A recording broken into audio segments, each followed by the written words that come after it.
Saudações a todos com a paz de Deus, seja muito bem-vindo ao nosso canal no YouTube. Queridos, a partir de hoje, com a ajuda de Deus, nós iniciaremos uma série sobre o Evangelho de Marcos.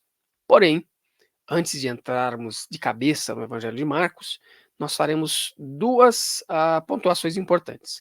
A primeira é uma introdução ao Evangelho de Marcos, mas antes disso, nós precisamos fazer uma imersão no mundo do Novo Testamento.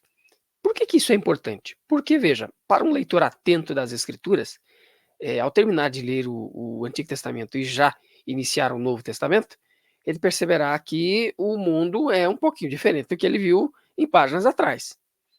Aparecem grupos que ele não havia visto no Antigo Testamento. Saduceus, fariseus, escribas, quem é esse povo? Onde eles estavam? Não é? E também o império que domina o mundo antigo do Antigo Testamento é o Império Persa. Já no Novo Testamento encontramos o Império Romano. Então, há uma mudança de cultura, há uma mudança há um contexto histórico muito importante aí, que nos ajudará, sem dúvida, a entender o relato bíblico em seu contexto. E para isso, este primeiro vídeo é, portanto, um panorama sobre um período chamado de intertestamentário, que é um período de 400 anos, em que esse período, obviamente, não está narrado nas Sagradas Escrituras, mas é um período extremamente importante para se entender, como disse, o contexto do Novo Testamento. Muito bem. Então, o título que nós damos aqui é Entre os Testamentos. O período o período interbíblico, também conhecido como período intertestamentário, refere-se ao intervalo de aproximadamente 400 anos entre o final do Antigo Testamento e o início do Novo Testamento na Bíblia. Esse período é considerado um tempo de transição e transformação significativa para o povo judeu e a região do Oriente Médio. Vamos definir, portanto, o que objetivamente nós trataremos aqui. Nós falaremos, portanto, deste período, o intervalo, na verdade, entre o Antigo e o Novo Testamento, que, como vimos, é um período de 400 anos, um período bem extenso, né? Considerável, e que foi uma era marcada por vitórias e derrotas. Nós veremos isso mais adiante. Além de intensa produção literária que abordava as dificuldades daquele período. Ora, é uma extensa um período de intensa produção literária, mas nós não temos na escritura, sim. Não consideramos que ali haja produzido livros canônicos, mas há livros históricos chamados de deuterocanônicos, que têm sim uma importância histórica para nós, sem dúvida. Daqui a pouco nós leremos certamente trecho de algum desses livros, sobretudo aqueles que são mais conhecidos, né? Um resumo daquilo que nós veremos aqui. Os anos entre o final do Antigo Testamento e o surgimento de João Batista, que marcou o início da nova aliança em Cristo, podem parecer inicialmente silenciosos. No entanto, Deus continuava ativo e Israel vivenciou tanto triunfos quanto tragédias, além de intensa produção literária, refletindo as tribulações de seus antepassados nos tempos bíblicos. A maioria dos judeus nessa época estava focada em sobreviver e não deixou marcas históricas significativas. Mas alguns israelitas se destacaram com atos heróicos notáveis. Este breve ensaio tenta relatar alguns dos pontos altos e baixos dos eventos desde o final do século 6 a.C. até o final do ano 135 depois de Cristo, quando a segunda de duas revoltas fracassadas contra Roma foi irrompida. Então vejam que que este vídeo ele tem uma importância histórica. Nós falaremos, portanto, de conteúdo de caráter histórico, que, como disse, é fundamental para que possamos entender o contexto do Novo Testamento. Bom, no final da era do Antigo Testamento, grande parte do Oriente estava sob domínio dos persas, como disse agora há pouco. E os persas eles dominaram ali do ano 538 até o ano 332 a.C. E aqui, no início desse reinado, no ano 538, nós temos a figura de um rei que aparece nas escrituras, né? O Ciro, Ciro o Grande da Pérsia. E ele tem uma atitude interessante, porque ele emite um decreto permitindo que os judeus exilados eles retornassem para sua casa e pudessem então construir o segundo templo. Isso está lá no livro de 2 Crônicas 36 e também em Esdras capítulo 1 e capítulo 5. Bom, os judeus na construção desse templo eles queriam substituir o templo anterior, que foi o templo de Salomão, ou o templo salomônico, que foi destruído pelos babilônicos entre 587 entre 586 e o ano 587. Nós temos esse relato bíblico lá no livro de 2 Reis 25 e em Jeremias 52. E o trabalho no templo ele foi concluído no 6º ano do rei Dário, conforme conta Esdras capítulo 6. Ali nós estamos falando do ano 516 e 515, 516. E o profeta Esdras ele ficou encarregado de implementar as leis em Israel, não é? E instituir uma série de reformas em Israel naquele período. Quase um século após o retorno daqueles primeiros judeus do exílio, nós temos a figura de Neemias, que ele continua com a tarefa de reconstruir Jerusalém, apesar de toda a oposição que o capítulo 2 do livro de Neemias conta que ele enfrentou, né? E o capítulo 3 de Neemias relata ainda que a reconstrução dos muros ela foi completa em menos de 2 meses. Após o encerramento do relato de Neemias, né? Portanto, aí no ano 430 a.C., pouco se sabe sobre a vida judaica até as conquistas de Alexandre. Esse importante rei, que é importante na história, evidentemente. Aqui nós temos um mapa que mostra o Império Persa, né, a extensão do Império Persa. Bom, a partir disso nós temos então Alexandre e seus sucessores. Alexandre, um jovem de 22 anos, ele que era Alexandre III da Macedônia, que vai reinar de 505. O reinado dos macedônicos, do Império Macedônico, vai de 356 até o ano 323. Né? Alexandre é conhecido na história como Alexandre o Grande, e ele varreu os exércitos persas e conquistou grande parte do Oriente Próximo.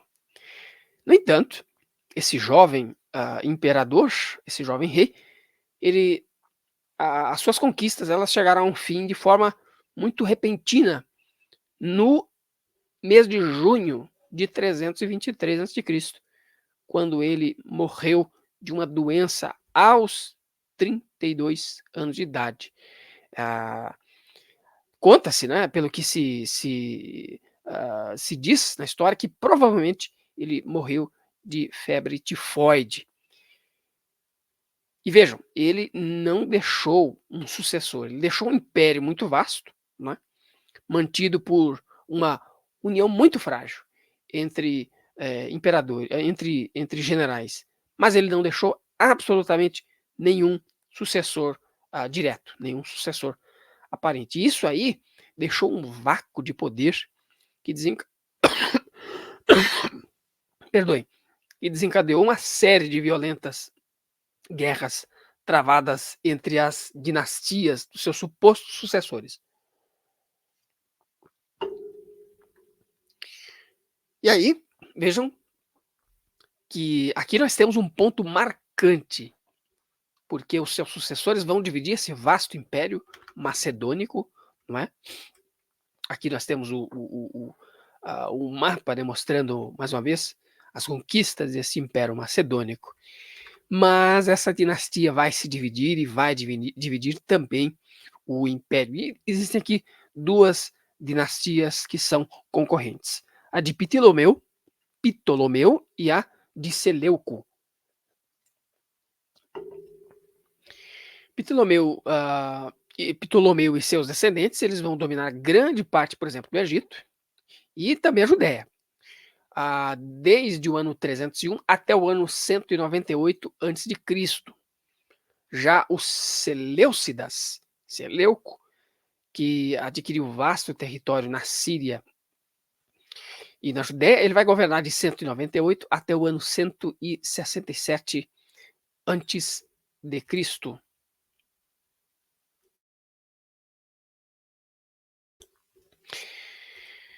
Muito bem. Então, durante grande parte desse tempo, os Seleucidas e os Ptolomeus eles estavam muito entrincheirados em seus conflitos internos, né? Suas guerras incessantes entre si. E internamente eles deram muito pouca atenção aos assuntos dos judaicos naquela região que eles deram o nome de Coele Síria, uma faixa de terra, às vezes também identificada como Sírio-Palestina. No entanto, olha, no ano 198, depois de guerras travadas entre si, né, o pêndulo do poder ele deu uma oscilada a favor dos Seleucidas.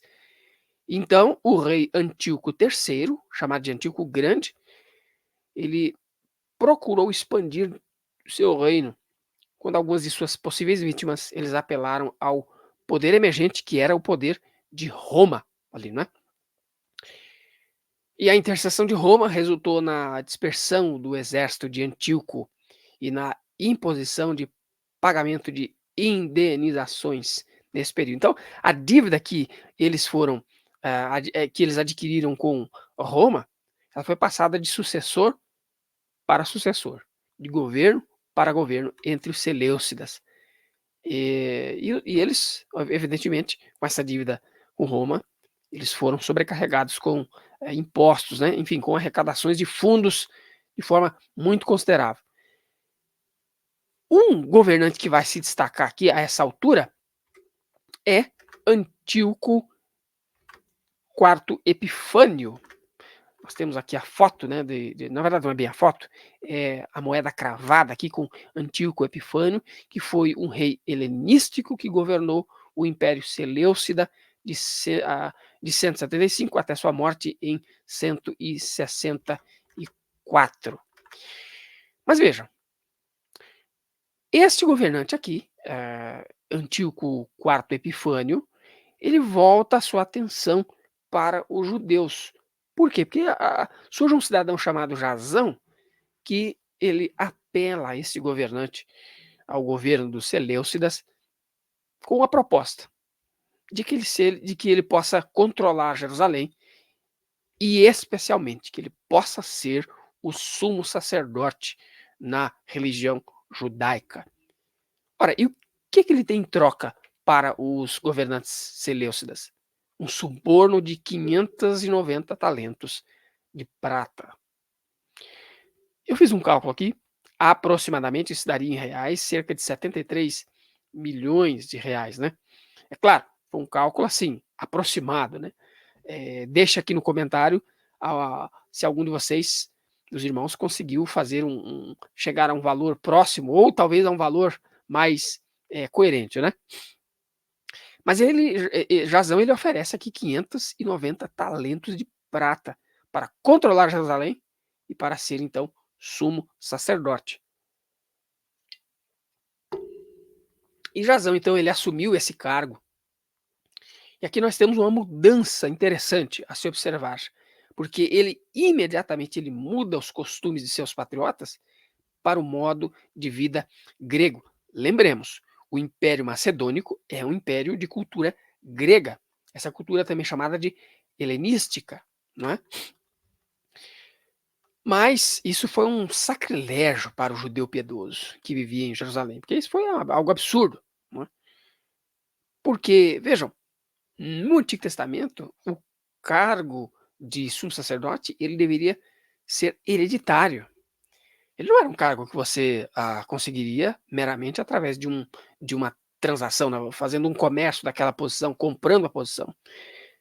1 Crônicas 6 e o livro de 2 Reis 25 mostra que esse cargo de sumo sacerdote ele deveria ser hereditário através da linhagem de Zadok. E não era um cargo que estava a lance de venda. Mas Jazão, ele introduz, então, novos costumes contrários à própria lei judaica. Isso está lá no livro de 2 Macabeus. Certamente nós leremos um trecho desse livro daqui a pouco. O autor, inclusive, deste livro de 2 Macabeus, ele vai reclamar, dizendo que nesse período foi um período de extrema helenização de Jerusalém. Não é? E a inserção, a adoção de costumes estrangeiros foi maciça.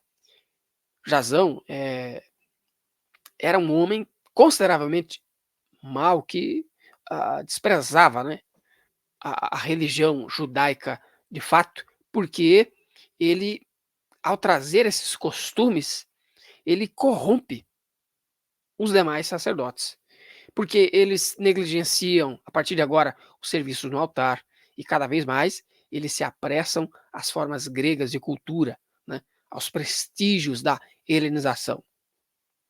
No entanto, Jazão, suas ambições elas chegaram ao fim, quando apareceu um outro cidadão, chamado Menlau. E esse cidadão, efetivamente, ele supera Jazão porque ele oferece 300 talentos de prata para garantir o sumo sacerdócio para si. Veja que Jazão ele inaugura, portanto, esse comércio, né? Essa venda da posição de sumo sacerdote. Mas esse Menlau ele traz algo interessante porque ele não tinha como pagar essa dívida. Ele não tinha a menor condição de pagar isso aí. Não é? E o que ele faz então para poder chegar a essa posição? Ele rouba artigos de ouro do templo. Ele rouba artigos de ouro do templo e oferece como a moeda de troca aos Seleucidas. Então, as atenções de Antíoco IV eram, no entanto, necessárias que estivesse em outro lugar para que Menelau ele pudesse, portanto, ter o controle ali de Jerusalém e o controle, sobretudo, do templo. E Antíoco IV, este Antíoco Epifânio, que, diga-se de passagem, não gostava dos judeus, evidentemente, ele estava em um conflito na região do Egito, na fronteira lá com o Egito. E se espalhou um boato de que ele havia sido morto nessa batalha no Egito. Jerusalém, portanto, começa festa. Né? Os judeus começam aquela festa. Morreu o Antíoco Epifânio. Porém, quando esse boato chegou aos ouvidos de Antíoco Epifânio, ele imaginou que Jerusalém estava, na verdade, fazendo uma rebelião contra ele.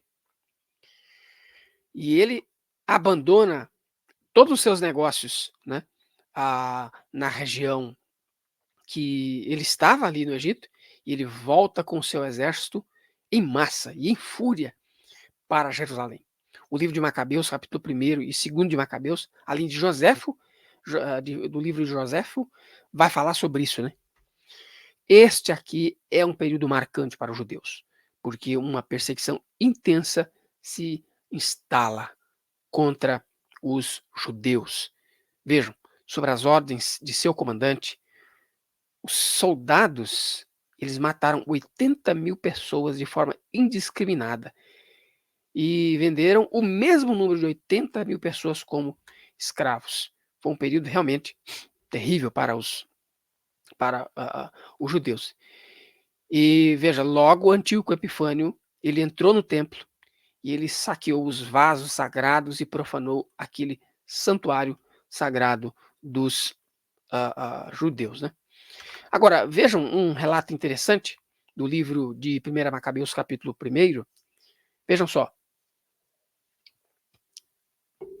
Esse aqui é um trecho do livro, do verso 41 até o verso 57, que narra um pouco, né, desse momento aqui. Vejam só, vamos fazer a leitura desse pequeno trecho, que diz assim, ó. Então, o rei Antíoco publicou para todo o reino um edito, prescrevendo que todos os povos formassem um único povo. Cada um devia renunciar a seus costumes particulares. Todos os gentios se conformaram a essa ordem do rei e muitos de Israel adotaram a sua religião, sacrificando aos ídolos e violando o sábado. Por intermédio de mensageiros, o rei enviou a Jerusalém e às cidades de Judá cartas prescrevendo que aceitassem os costumes dos outros povos da terra. Deviam suprimir holocaustos, sacrifícios e libações no templo, violar os sábados e as festas, profanar os santuários santos, erigir altares, templos e ídolos, sacrificar porcos e outros animais impuros. Deveriam também deixar seus filhos incircuncidados e macular suas almas com toda sorte de impureza e abominações, de maneira a obrigarem-nos a esquecer a lei e a transgredir as prescrições. Todo aquele que não obedecesse à ordem do rei seria morto. Foi nesse teor que o rei escreveu a todo o seu reino e nomeou comissários para vigiar o compromisso de sua vontade pelo povo. Ordenou às cidades de Judá que oferecessem sacrifícios, cada uma por sua vez.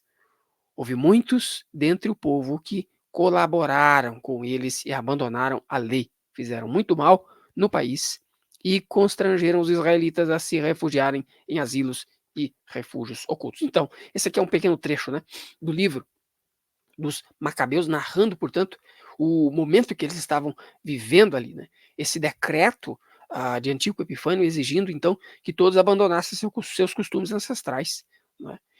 E gentios e judeus, muitos judeus, eles aceitaram esse decreto do rei e eles abandonaram completamente as regras do sábado e também sacrificaram a ídolos sob a pena de morte, sob a pena de morte.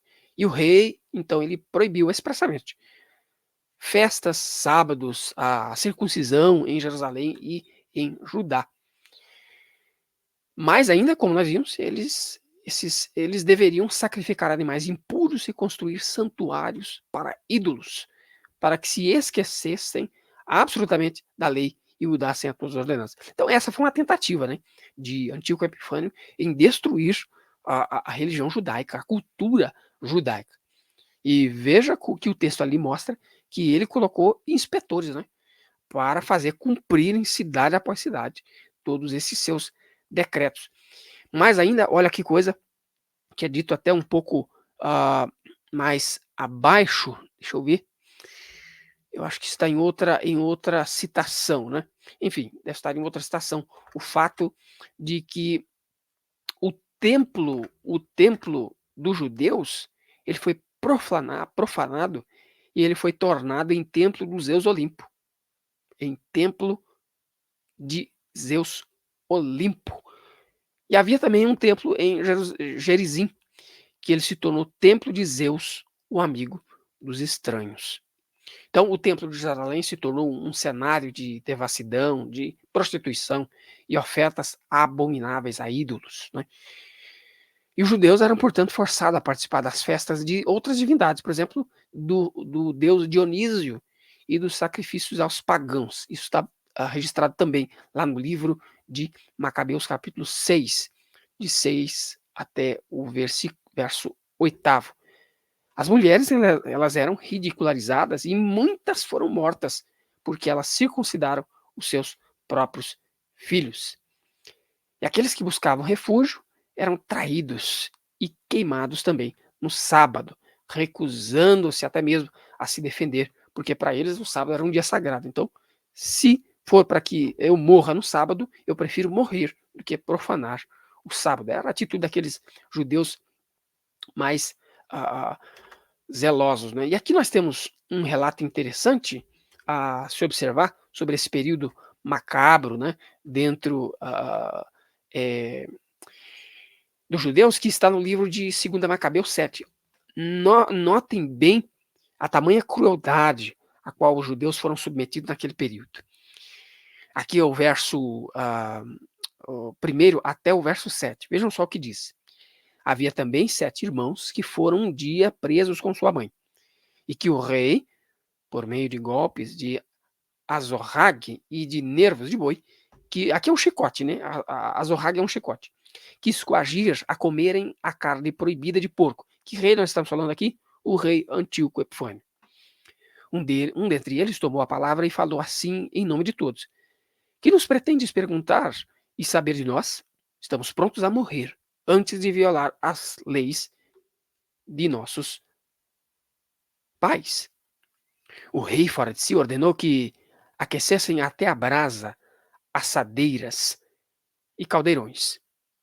Logo que ficaram em brasas, ordenou que cortassem a língua do que falara por todos, e, depois que lhe arrancassem a pele da cabeça, e lhe cortassem também as extremidades, tudo à vista de seus irmãos e de sua mãe. Em seguida, mandou conduzi-los ao fogo inerte e mal respirando para assá-lo. Enquanto o vapor da assadeira se espalhava em profusão, os outros, com sua mãe, exortavam-se mutuamente a morrer com coragem. O Senhor nos vê, diziam, e certamente terá compaixão de nós, como o diz claramente Moisés no seu cântico de admoestações. Ele terá compaixão de seus servos. Desse modo, morto o primeiro, conduziram o segundo ao suplício. Então vejam, esse aqui é um relato, né, desse cenário desolador que estava sobre o povo judeu, sobre os israelitas naquele momento. Esse trecho que está lá no livro de Macabeus, 2 Macabeus, no capítulo de número 7. Evidentemente que os 7 filhos eles foram assassinados naquele dia, e o livro de Macabeus conta isso. Se alguém tiver curiosidade, pode verificar depois no livro. Então, isso aqui levou a Judéia à rebelião. Né? Levou a que os judeus, um momento, eles se rebelassem contra essa tirania. Foi o que aconteceu no 15º dia do ano, do 9º mês, chamado de Kislev, no ano 167 a.C. Os senhores seleucidas, eles ergueram um sacrilégio desolador sobre o altar de ofertas queimadas, né? E isso levou, portanto, à revolta daquele povo absolutamente massacrado, né? Como mostra aqui o livro o livro de Macabeus. Muito bem. Então, o que é que nós temos ali na sequência? Nós temos esta revolta, essa revolta do povo judeu. Há um detalhe interessante aqui, é que o próprio livro da lei também era objeto de destruição. Né? Quem possuísse um livro da lei ali em suas mãos, ele também era assassinado. E o livro, os livros da lei, portanto, eles eram proibidos, eles eram triturados e queimados. E ali nós temos, então, a revolta dos Macabeus aqui, e a dinastia do Hasmoneu. Aqui nós estamos já no ano 163 a 166 a.C.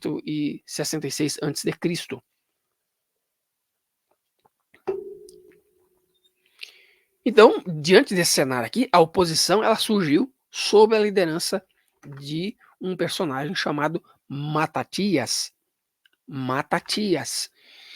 Ele era filho de Asamoneu, né? Isso está lá no livro de Flávio José, As Guerras Judaicas, no capítulo, salvo engano, no capítulo 1º, né? O primeiro livro, Guerras Judaicas. E aqui, aqui são aqueles que vão se levantar contra essa tirania, né? A família de Asamoneu, e sobretudo a liderança de Matatias, acompanhado de seus 5 filhos, né? O mais proeminente dentre eles era Judas Macabeus. Esses judeus aqui, então, esses macabeus, né, eles conduziram uma guerra ao estilo de guerrilha, muito estratégica e implacável contra os seleucidas. Judas Macabeus e seus irmãos conseguiram tomar Jerusalém, né, eles conseguiram purificar o santuário, né, eles retomaram posteriormente os seus sacrifícios, com um festival de dedicação, né, que é o chamado Hanukkah, em 25 de Queslau. Aqui é o ano de 164 a.C. E quando Judas, eventualmente ele foi morto, na verdade, em uma batalha. E quem é que ficou em seu lugar? ele foi sucedido por um dos seus irmãos, chamado Jonatas e Simão. Sobre esses dois, então, a independência judaica ela foi finalmente adquirida. E o livro de Macabeus vai dizer assim, vai usar esse termo, dizendo assim que o jugo dos gentios foi removido, então, de Israel. E os governantes seguintes, os governantes subsequentes, eles não estavam entre os rebeldes originais, mas eram compostos, em grande parte, dos seus descendentes. Aqui são os descendentes conhecidos como os Hasmoneus, que vão governar aí até o ano 63 antes de Cristo. Entre esses aqui estavam homens como João Hircano, Aristóbulo e, particularmente, um nome aqui que é interessante para nós, que é Alexandre Janeu. Esse que é tratado como um hediondo, por quê? Porque ele assassinou dezenas de milhares de pessoas durante o seu reinado. Ele era um tirano também. Pensam que o povo judeu tivesse paz? Não. A tirania, ora, era estrangeira, mas também a tirania era também interna, entre eles mesmos. Esse cidadão aqui, ele crucificou em praça pública, né? Ele crucificou de forma pública 800 pessoas que eram, ao que tudo indica, seus oponentes, né? Eles foram executados diante de suas esposas e os seus filhos. Quem conta isso é Flávio Josefo no seu livro As Guerras Judaicas. Só que a sua infâmia ela era conhecida até mesmo pelos judeus assim que eram sectários, eram divisionistas, né, os chamados judeus de Qumran, que se referem a ele como nos seus manuscritos do Mar Morto como o leão da ira. Vejam que até entre eles esse cidadão aqui era conhecido por ser alguém, né, bem mal, né? Era realmente alguém que não tinha que não tinha bondade nenhuma. Então os Hasmoneus eram governados depois por uma rainha chamada Salomé Alexandra, que governou por cerca de 9 anos, até quando ela morre aos 73 anos. E o filho dela, Hircano II, vai, portanto, suceder o trono, mas ele governa somente durante 3 meses, antes de perder o poder para um outro irmão, que é Aristóbulo II, em uma batalha perto de Jericó. Vejam, então, as guerras intrincadas entre eles mesmos, né? E Aristóbulo, ele foi sucedido, ou melhor, perdão, ele foi sustentado no poder pela interferência dos romanos. Os romanos simpatizaram por ele.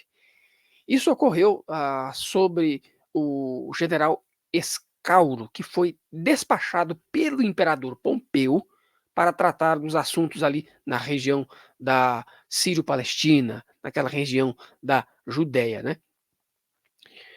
Então, ele foi abordado por delegações de ambos os irmãos para implorar por assistência romana. Roma sempre ali se mantendo como era já, obviamente, uma potência emergente, e sempre havendo esses conflitos, eles tentavam recorrer para o Império Romano, para que eles pudessem, portanto, dar um apoio. Até que em 64 a.C., o próprio Pompeu ele chega à Síria. Ele vai à Síria e ele depois, então, o governo dos Seleucidas. E ele nomeia, portanto, Hircano para ser o sumo sacerdote, né? Ele nomeia ele aqui, esse cidadão, como sumo sacerdote. Ele impôs o governo romano sobre toda essa região da chamada Coele Síria e também Judéia sob a pessoa de Escauro. Então, depois disso ele retorna a Roma com Aristóbulo sendo seu prisioneiro. Ele entra então, portanto, em Roma com Aristóbulo sendo, portanto, o seu prisioneiro. E aqui nós temos início, portanto, aqui é uma imagem ilustrativa, né, deste período dos Macabeus, que nós falamos há pouco. E tem início, a partir daqui, o chamado período romano, a dominação romana, que vai de Pompeu até a Segunda Revolta. Aqui, então, nós estamos já no ano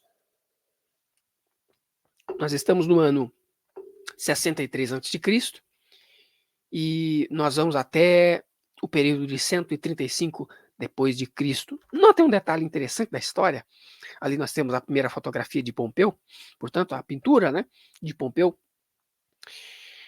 Em 64, Pompeu chegou à Síria, foi o que nós vimos há pouco. Depois o governo Seleucida nomeou Hircano para o sumo sacerdócio e impôs o governo romano sobre toda aquela região. Agora, a proeza militar de Pompeu nos assuntos romanos, facilitada em parte, né, pela lealdade de um certo cidadão chamado Antípatro, foi desafiada pelo surgimento de Júlio César.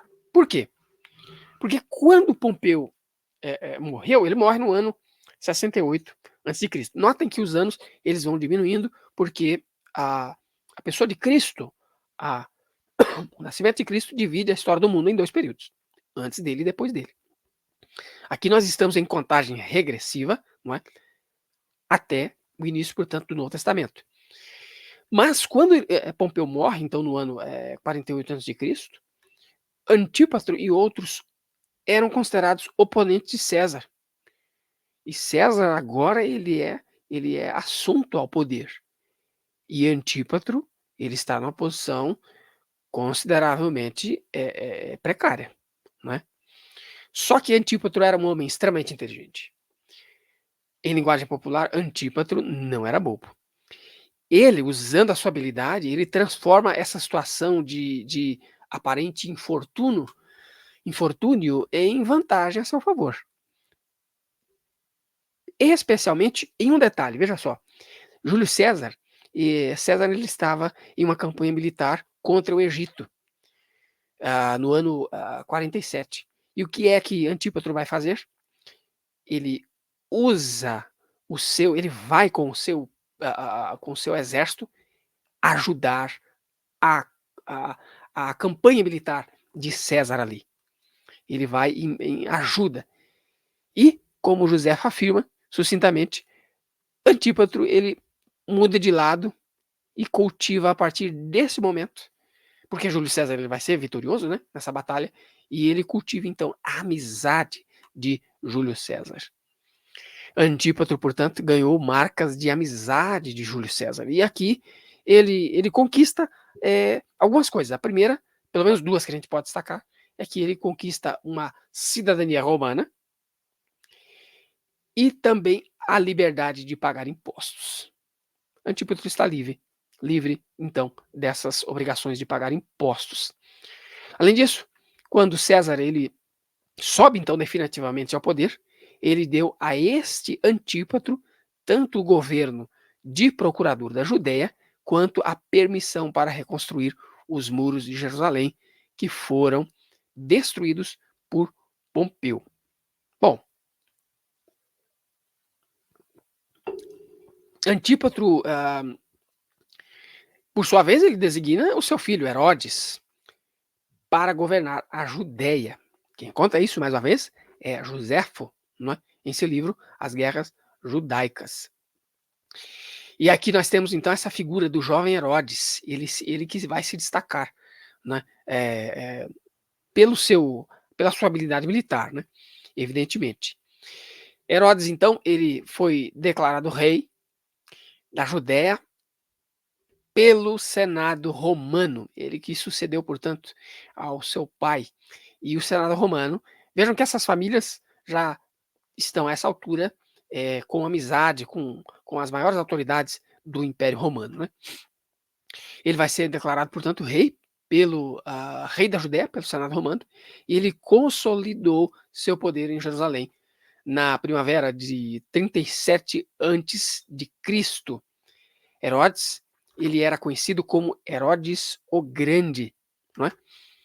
Então, ele é mais lembrado para nós, aqui nós já estamos com um personagem que é mais próximo, né, do contexto do Novo Testamento. Ele é mais lembrado aqui pela ocasião daquele massacre terrível das crianças inocentes que está em Mateus, no capítulo de número 2, e também pela construção do Templo de Jerusalém. Esse último foi iniciado no ano 20 a.C. e não foi concluído até pelo menos o ano 64 depois de Cristo, perdão. Ele seria destruído ele vai ser destruído depois, no ano 70, apenas 6 anos depois, né, no ano 70, pelos romanos, inclusive. Herodes, ele também ele conduziu extensas revisões em uma cidade costeira, e ele vai batizar essa cidade com o nome de Cesareia. Por que ele dá esse nome de Cesareia? Ele dá esse nome em homenagem a César. Veja, né? Cesareia, né? E aqui ele ergue um enorme complexo portuário, né? Ele era um visionário, pelo menos nesse sentido, para acomodar o tráfego marítimo, que era intenso aqui, né? E como resultado, tornou-se, então, praticamente o principal porto de todas as idas e vindas de navios naquela região do Mediterrâneo, para viajantes de vários tipos, inclusive o próprio apóstolo Paulo, lá no livro de Atos, capítulo 18 e também no capítulo 21, narra, né, a sua passagem ali sobre, capítulo 25 também, narra a sua passagem sobre Cesareia, sobre esse porto em Cesareia. Então, quando Herodes estava se aproximando da morte, ali a sua família ele entra num conflito. E aí o fez mudar seu testamento várias vezes, né? Deixando alguma incerteza, inclusive, após sua morte, que ocorre em 4 antes de Cristo. Havia então um vácuo mais uma vez sobre quem é que iria sucedê-lo. Como este é o mesmo Herodes conhecido no Novo Testamento, aquele do capítulo 2, é aqui que a história então do Novo Testamento efetivamente começa. No entanto, aqui é preciso nós lembrarmos que os escritos do Novo Testamento eles só começam a aparecer de verdade no ano 40, né? Independente disso, todos os filhos sobreviventes de Herodes, eles pleiteavam a Roma, ao imperador Augusto, que dividisse o reino, né? Eles pleiteavam a ele, na verdade, que desse o reino, porque eu sou o filho legítimo, eu sou o filho legítimo. Até que Augusto, então, ele divide o reino entre esses filhos aí. Mas algum deles, como é o caso de Arquelau, eram consideravelmente tirânicos, a ponto de que até Augusto foi forçado a tirá-lo do poder, não só ele, mas outros, né? E aí ele estabelece então um governo romano direto, sob uma série de procuradores. Aqui nós temos as figuras dos procuradores. Aqui a história, portanto, de Antípatro, não é? Herodes o Grande, e Pôncio Pilatos, que é um dos procuradores aqui, que já já ele entra na história aqui para a gente. Por quê? Porque esses procuradores eles eram nomeados romanos e raramente eles conheciam os costumes locais, né? E eles governavam com espada. Eram também homens consideravelmente tirânicos. Talvez até se tivesse um pouco mais de interesse da parte desses procuradores em conhecer a cultura, né, local, um tato, né, de um pouco mais de conhecimento da cultura e das pessoas, eles tivessem uma vida um pouco mais tranquila, né, esses governantes, dadas tantas revoltas. E um desses governadores, um desses procuradores, era a figura, portanto, de Pôncio Pilatos. Foi tão brutal que recebeu a ordem de prestar contas ao imperador. Ele recebeu essa ordem aí. Exceto por um breve governo de Herodes Agripa, primeiro, que era neto de Herodes o Grande. Com exceção desse, os procuradores romanos, até a eclosão da guerra em 66, já depois de Cristo, não é? Todos esses procuradores eles cometeram um erro após o outro, um erro após o outro, justamente pela sua ignorância, né, e seu total desinteresse em conhecer os costumes dos seus súditos judeus. Isso, evidentemente, apenas agravou o ressentimento sobre a população judaica. Até que após décadas de desdém, de abuso, de sacrilégio, de desrespeito, grande parte da população judaica da Judéia e da Galileia se revoltou. Eles não aguentavam mais. Então, eles se revoltam contra o governo dos romanos, né? E aqui é um ponto interessante, porque eu disse lá no início que de onde surgem fariseus, saduceus, etc. E tal. É nesse período, irmãos, que surge então, a, devido a várias frustrações, né, a raiva e a frustração entre o povo, deram origem a movimentos revolucionários. Um bem conhecido deles é o caso dos Zelotes, que são também conhecidos, e, ah, aliás, os mais conhecidos eram os Zelotes, mas existiam também os menos conhecidos como os Sicari, né? Esses últimos aqui, inclusive, eram conhecidos por ser gente assim muito má também, porque eles, no meio das pessoas, né, no meio daquela multidão, eles iam com suas adagas, com suas facas, e eles costumavam atacar seus oponentes no meio da multidão. No meio da multidão. Joséfo, inclusive, ele menciona um judeu egípcio que levou seus seguidores ao Monte das Oliveiras, de onde ele disse que faria os muros de Jerusalém caírem. Né? Era loucura, né? Loucura, loucura. Então essas seitas, essas divisões judaicas, surgem, portanto, nesse período aqui. Outros grupos, eles florescem no Novo Testamento. Né? Nesse período do Novo Testamento. O Sinédrio, convocado pelo sumo sacerdote Ananus, ou Anás, né? Era um grupo de homens influentes que julgavam casos de indivíduos acusados de crimes significativos. Né? Os judeus, notáveis por suas interpretações precisas da lei, que eram disseminadas e passadas oralmente. Eles, inclusive, diferiam entre suas crenças dos saduceus, outro grupo, né, que eram tipicamente a elite social, que via apenas a lei escrita como tendo autoridade. Outro grupo também são os essênios, né, praticamente nunca mencionados no Novo Testamento, eram pelo menos uma parte notoriamente asceta, né? Aquelas comunidades que ficava distante. Esse grupo aqui são os essênios. Né? Eles eram comunitários, eles eram extremamente disciplinados e conta-se que procuravam ser os mais honestos possíveis, né? Vejam, é um tipo de grupo tipicamente pensado para ter alguma conexão com os manuscritos do Mar Morto, né?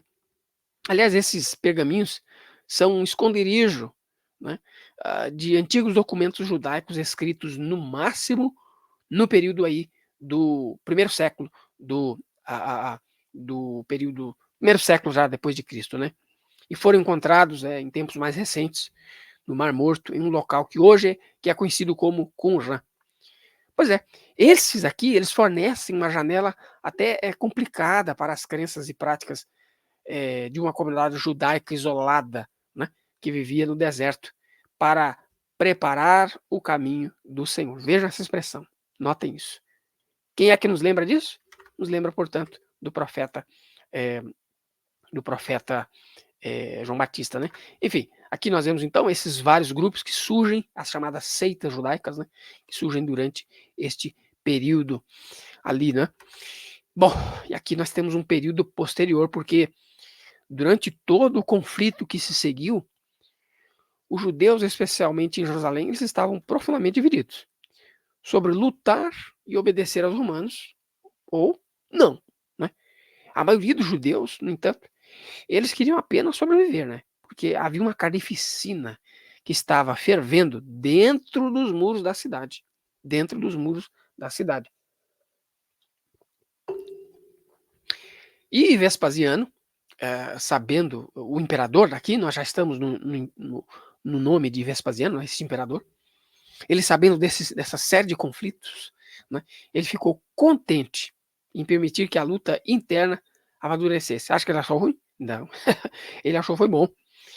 Enquanto voltava a sua atenção para subjugar a Galileia e depois a Judéia. Mas seu ímpeto parou abruptamente quando chegaram as notícias da morte. Perdão, eu disse que ele era Vespasiano, era o imperador, perdão, não era. O imperador era Nero, na verdade. Vespasiano era, na verdade, o general, né? Até que surge então a morte, a notícia chega para ele de que Nero, o imperador, ele morre em 9 de junho do ano de 68 depois de Cristo. Então, seu sucessor, Galba, ele foi assassinado em 15 de janeiro do ano de 69, né? E outro de seu sucessor, Otto, ele comete o suicídio. Sucessores aqui de Nero, né? Ele comete o suicídio após um reinado de apenas 3 meses e 2 dias. Otto, ele comete suicídio no dia 17 de abril de 69 depois de Cristo. E em junho de 69 depois de Cristo, as tropas de Vespasiano o declaram imperador e o obrigam a aceitar. Por quê? Porque eles viam nele a única condição de voltar o império à sua unidade. Né? E ele assume, portanto, é, é, a, essa posição de imperador, né? Instado, obviamente, pelas suas tropas. Como imperador, então, o que Vespasiano faz? Ele abandonou seus negócios na Judéia e procurou garantir seu governo em outras partes do Império Romano. Durante esse tempo, o ataque ficou praticamente paralisado, permitindo tanto a fortificação de fortalezas dos rebeldes, quanto a deterioração contínua do conflito e das condições que aconteciam em Jerusalém. Os Zelotes, aquele grupo que a gente falou agora há pouco, em Jerusalém, eles saqueavam as casas dos ricos, né? Joséfo conta isso, e eles também assassinaram indiscriminadamente dentro de Jerusalém. Joséfo ele conta que uma pessoa ele enfrentava a tirania de uma facção de rebeldes dentro de Jerusalém, ou então a ameaça assassina de outra facção fora da cidade. E todas as vias de fuga, elas estavam praticamente cortadas pela força romana. De fato, o sangue ele continua a fluir antes que os romanos colocassem os pés em Jerusalém. Joséfo ele conta que os combatentes causaram tamanha destruição, incluindo o saque e a queima de grãos, inclusive. Né? Estoque de grãos, esses rebeldes, eles destruíam, eles punham fogo. Né? Então, a cidade ela foi reduzida à fome. Havia fome em Jerusalém. Seus habitantes, eles chegavam a clamar, a pedir a intervenção. Né? Eles oravam pedindo a intervenção dos romanos. E aqueles que tentavam fugir para se refugiar, eles foram mortos por essa seita dos zelotes, que agiram rapidamente contra aqueles que não apoiavam a rebelião. Então, na primavera do ano 70 depois de Cristo, Vespasiano enviou o seu filho, Tito, o general Tito, para subjugar a rebelião em seu próprio coração. Onde era? Em Jerusalém, que caiu, evidentemente, diante da força romana. Aqueles que tentavam escapar da fome na cidade, eles foram massacrados pelos rebeldes. Surgiram então relatos de que os mortos dentro da cidade eles chegaram a 600 mil pessoas. Aqui a fonte é justamente, mais uma vez, Flávio Joséfo. Né? Muitos dos que conseguiram escapar da cidade, eles foram capturados pelas forças romanas e eles foram crucificados em frente aos muros da cidade. Veja, os romanos fizeram um cerco ali à cidade. Né? Ainda assim, os rebeldes, diante de tudo isso, eles se recusaram a capitular. Né? Eles se recusaram a entregar. Aqui a cidade ela foi incendiada, então, no dia 26 de setembro do ano 70 depois de Cristo. E Tito executou todos os sediciosos. Reservou os mais jovens para o eventual triunfo em Roma e enviou o restante com mais de 17 anos para serem escravos no Egito. Muitos outros foram enviados para a destruição em teatros e vendidos como escravos em várias outras regiões do Império. Bom, tudo que restava era então capturar os refugiados que ainda estavam resistindo no Planalto Desértico de Massada, a região de Massada, né? Esse evento aqui, a Massada, inclusive, que fica ali nas adjacências do Mar Morto. Isso foi feito após um cerco de 3 anos. Vejam que eles ali naquela região ainda resistiram durante 3 anos, né? Quando os romanos finalmente avançaram para o topo, apenas para encontrar aqui 960 mortos por suicídio. Essas pessoas, eles preferiram cair nas mãos de um compatriota do que cair nas garras, né, de um romano. Bom, para um povo muito acostumado em adorar seu Deus no templo, Jerusalém, seu templo é de Jerusalém, no coração de sua terra prometida, muitos judeus ficaram atordoados. Para alguns judeus haviam pensamentos de que o templo, havia o pensamento do templo a ser reconstruído, encontrando esperança na história da reconstrução do templo destruído lá em 586 a.C. Outros judeus, como os autores de Esdras e Baruque, por exemplo, escrevendo logo após esses eventos, lutaram para explicar a justiça de Deus, enquanto buscavam a redenção final no futuro. Algumas tradições posteriores sugerem que, durante esse tempo, os judeus eles receberam permissão para fundar um centro de estudo da Torá em Yavner, de onde nasceu o judaísmo rabínico. Independentemente disso, eles foram forçados a acomodar sua fé, sua religião, em uma terra ocupada por gentios e sem acesso a um culto ao templo. Vejam, aqui nós temos então essa licença, né, que os judeus eles vão receber. Agora, um ponto interessante é que o cristianismo, embora surgiu evidentemente antes da destruição, que aconteceu no ano 70, não usou, né, essa narrativa da destruição do templo como ou um problema teológico, como uma arma apologética. O cristianismo não usou isso. Os apóstolos não usaram isso daí, né? Aliás, é frequentemente notado que lá em Atos, escrito perto do final, então, do século I depois de Cristo, parece presumir que os seguidores de Nosso Senhor Jesus Cristo eles mantiveram participação regular na adoração no templo, né? Mas, para isso, nós não temos um uso no Evangelho da destruição, né, do que ocorreu no ano 70. Já outros escritos, como os Evangelhos, prevêem, na verdade, a destruição do templo. Marcos 13, entendemos que fala exatamente sobre isso, né?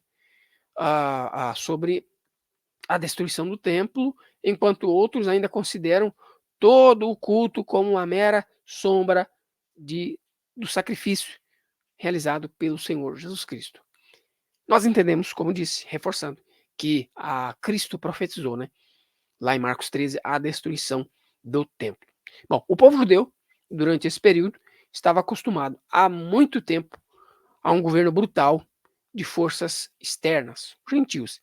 E até mesmo o governo de outros judeus poderia ser severo. Muitos judeus eram simplesmente vítimas. Eles só queriam sobreviver, né? Eles eram vítimas dessas ambições de vários outros homens, seja eles gentios ou próprios judeus, né? A onda de atividade literária evidenciada nos manuscritos do Mar Morto dá uma pequena janela, né, para uma seita do judaísmo, tal como era essa daí, né, a seita dos essênios, que tinha também uma perspectiva bem escatológica, de fim do mundo, etc. E tal. Mais tarde, no ano entre 132 e 135 depois de Cristo, um grupo de judeus se rebelaria novamente, de novo. Desta vez sobre a presidência desse cara aqui, né? Simon ben Koziba, que era considerado por alguns como Bar Kokhba, traduzido aí o significado de filho da estrela. Embora ele nunca não faça nenhuma afirmação messiânica em suas cartas sobreviventes, moedas cunhadas durante a revolta o chamavam de príncipe de Israel. Seus esforços terminaram, como se esperava, óbvio, sob a completa subjugação dos judeus, né? Perdão, dos romanos. Os romanos, mais uma vez, vão acabar com essa revolta novamente. Mas sua breve aparição nas páginas da história ilustra uma parte que o povo oprimido da Judéia e da Galiléia continuou a procurar o quê? Um libertador. Vejam, sempre eles procurando um libertador ali. Bom, aqui é o que nós dissemos, que o cristianismo não usou, né, dessas ferramentas aí para seja para uso teológico, seja para o uso, apologético, etc e tal. É claro, né, irmãos, vejam que o judeu sempre procurando um libertador, é natural que nós possamos entender a partir disso, o contexto do qual, Cristo está inserido. E os apóstolos muitas vezes perguntando, não só os apóstolos, como os discípulos, bem como outras pessoas, até os fariseus, perguntando: é agora que o reino de Israel será, portanto, restaurado? Não é de se admirar, portanto, que, que Pedro, ao usar o termo Jesus e Cristo, signifique para eles esse tipo de coisa, né? Uma restauração de um reinado judaico novamente. Muito bem.